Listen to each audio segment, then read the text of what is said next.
Hello to all, welcome back to the channel Cloud Knowledge. Today we are going to study about viewing the ontology. This video is part of the ontology tutorials which we have been studying in the series, and after the creation of ontology, enriching the ontology, we are going to view ontology.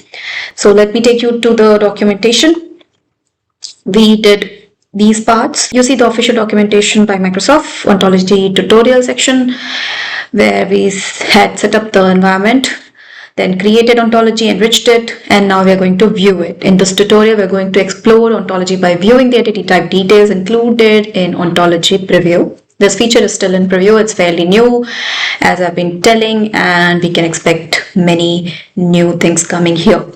Inspect entity instances that instantiate your entity types with data, and explore relationship graphs that provide context across sales and device streaming data.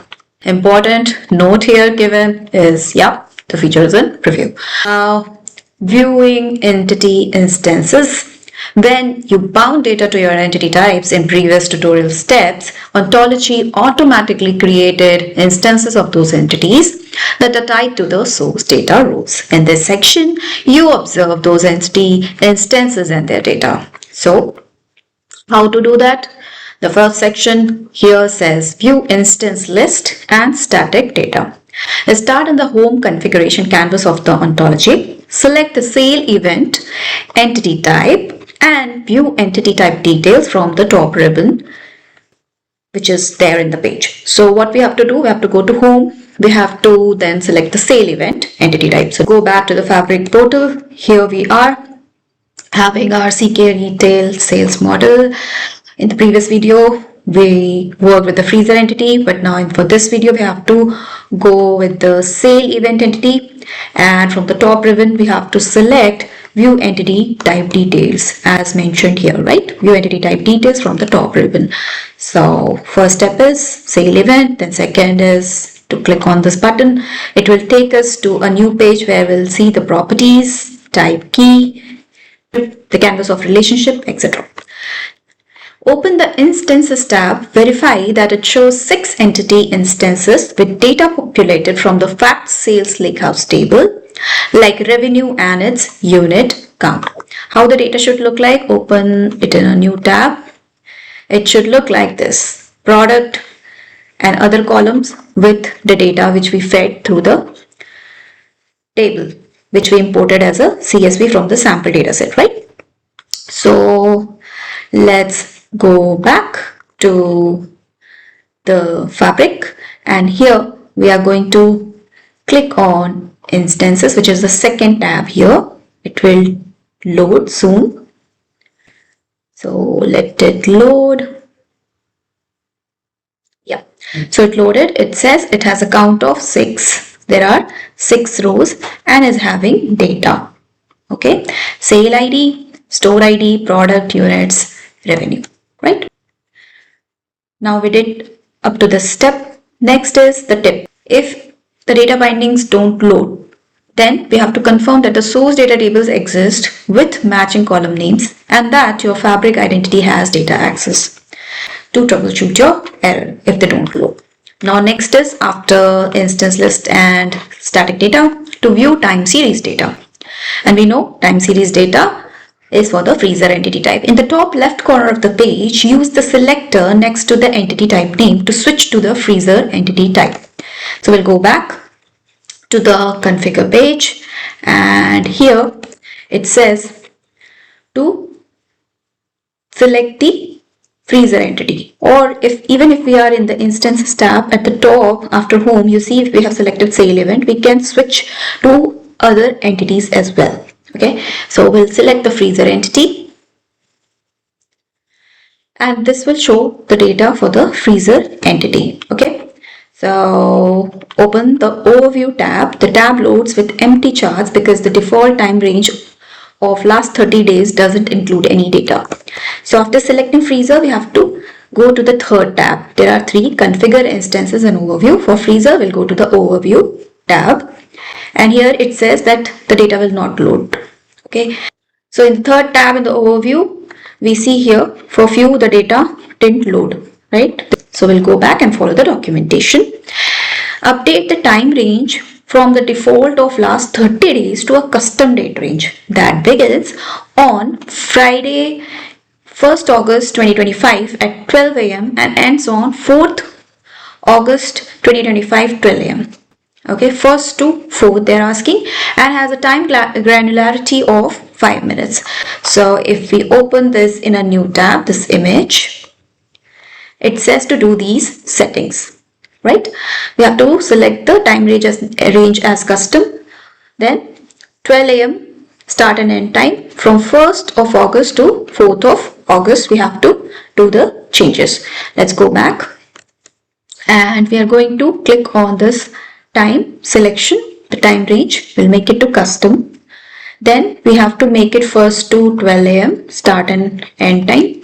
The dates we have to go back an year, which is August 1st to August 4th. So we are selecting the start and the end date, right? It's correct. And then we have to click on apply. Make sure other settings remain the same. Okay, so we did the change for start and date, start and time. The time granularity and aggregation is 5 minutes and average. So we'll make it to 5 minutes, average, click on apply. The changes are getting applied for the time range. And now slowly you see here the data also loading, right? Why we are updating the time range? Because the data has values from this August month of 2025, right? We have seen the data present for that time range. Why? Because if we go to the sale event, let me take you to the sale event and to the instances, you see the data here. The sale date is 1st of August, right? 1st of August till 5th of August, that's why. And here in the freezer to the overview page, if we go now after changing or making the time range customized, we see the data or the graphs, right? Let me go back to the documentation. Observe the time series data that's now visible from several freezer entity instances in the time window you selected. So this is how it is appearing for us as well. On first, the door open is 1, and if we click here you can see the values in the X and the Y axis. Then for the humidity percentage also we see with respect to time and the percentage, temperature, then comes the bar diagrams for the other columns. Okay. Next, view ontology graph. The overview tab also contains a relationship graph which you use to visualize your ontology in a graph of nodes and edges. Use the entity type selector to switch to the sale event entity type in the relationship graph tile. Select expand. This time we have to switch from, let's go back first, at the top we'll go and we'll select sale event, okay, from the top, and it will open up the overview page for the sale event, and you see the relationship graph for this. Sale event is related to products and to store, sold and from, the relationship which we have set in the previous video.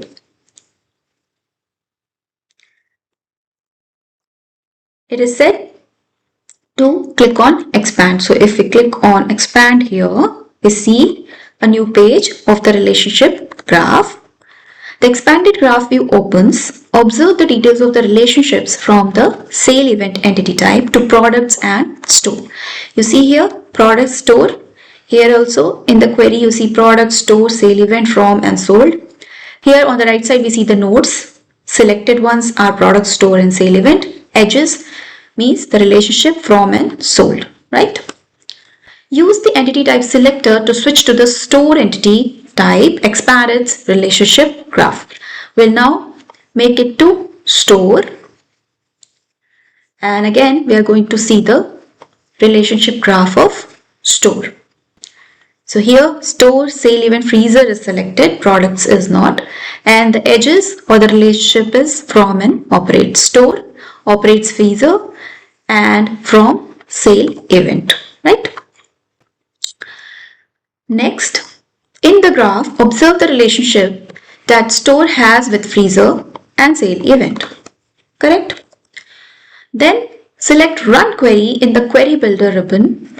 This action runs the default query and shows a graph of entity instances alongside their connections. So here at the top you see Query Builder is there, Run Query, Clear Query and other options. At the top we'll click on Run Query. Query is getting executed. Let it complete. In the meantime, we can go back. This action runs the default query and shows a graph of entity instances alongside their connections. So how it will look like this. If we open this in a new tab, you see here how it is linked. This is the result. And if the graph results look sparse, check the entity type keys in the data bindings and verify that they match the keys defined in create entity types and bindings section. For example, the key for the sale event entity type is sale ID, which we had set in the previous video. So yeah, for us it is showing up, right? We can view it in detail. So this is how it is linked, the relationship graph you see, right? We can minimize or maximize it. Query graph instances. In the relationship graph view, you can query your ontology for entity instances that meet certain criteria. Use the query builder filters in the top ribbon to craft your queries. What are the options? These, right? And it says first, craft this query. The query will be to show all freezers that are operated in the Paris store. So in order to get result for this query, what we have to do? In the store entities relationship graph, select add filter, then store and store ID from the query builder ribbon. We have to be in the store entity type only, and this is the query ribbon builder. Here we have to use the option called add filter. So we'll click on add filter. In the add filter, we have to go to store and store ID. So we'll select store. If we click here, we have to go with store ID and then apply filter. So how we have to apply is set the filter for store ID is equals to spar01. So we'll just copy this value and set here. For store, where store ID is equals to spar1. This value is the store ID for the Paris store. So we have given here store ID is equals to spar1. So we have to give entire value like this. Okay, store ID equals to spar01. It says, I'm not sure if this is correct or not. Let me open this image in a new tab. Here in the image it says to add it completely. Let's try if it works. Query has changed since last run. Run the query again to see updated results. So it says the query has changed. In the component section, uncheck sale event so that only checked fields are nodes to store, nodes to freezer and edges to operates. It is saying to go to the component section, and this side on the right you see the component section. It is set to uncheck the sale event. Sale event is selected, we'll uncheck it, okay, so that only checked fields are nodes to store, nodes to freezer, store and freezer, right? And edges operates one, right? Now select run query and verify that the instance graph shows two freezers connected to the Paris store. We are going to click on run query. Query result contains no data. I think the filter which we applied as per the diagram was not correct. So we'll again go here. We'll go and apply the filter as spar01 only. Click on apply. Okay, see if this time we get the result. We don't get the result. query gave no result, we'll see the filter which we have applied to the component or the node, to the component under the node store. We'll click here, it will show us the filter on the store ID. Yeah, first one was this, we'll delete it. Okay, and now we see spar1 which we have applied. So let's click on run query, and this time it showed the result, right? There is how it is linked to both operates, right? This is how it expected us to see, right? fpar02 and fpar01, it is connected, right? So we found a small glitch in the official documentation, that here they have mentioned to give store ID is equals to spar01, while it will be just spar01 the value, not store ID equals to. Okay, so in case you are applying that sort of filter, just remove the column name and give the value only. Okay, so when we re-executed the query, it gave us the correct result. Now we'll go back to the tutorial. It says select clear query to clear the query results. Here we have this option, clear query. It will just remove everything. Next, craft this query. The other query which we want to be crafted. The first one was show all freezers that are operated in the Paris store, for which we had developed or executed a query. Now the next one is show all stores that have made a sale with a revenue greater than 150. Here on the basis of revenue we have to show the store's value. Select add a node and add a node for sale event. So how we are going to do is, add a node option is here in the query canvas. There is an option called add a node, and add a node for sale event. How we have to do it? In the component section, check the boxes next to node store and edges from, and add them to the graph. After clicking on add node, you see here, right, freezer, sale event, products, store, we can see, right, all are selected. In the component section we have to go next and check the boxes next to node store and edges from, and add them to the graph. So we'll select this, right, and next from the query builder ribbon, add filter sale event revenue USD. Set the filter to revenue USD greater than 150. So again we have to go and add filter here at the top for the sale event for the revenue USD, because the query is to give the stores that have made a sale of revenue greater than 150. So that's why we went to the sale event revenue 150. So it will be greater than 150. So here we have this option called greater than 150. We'll give the value and click on apply, right? After applying it, select run query and verify that the instance graph shows two stores that meet the filter for their connected sale event. You can also select the nodes in the graph to get the details of the specific sale event. So here you see Amsterdam and Paris are in the result. So let's run the query.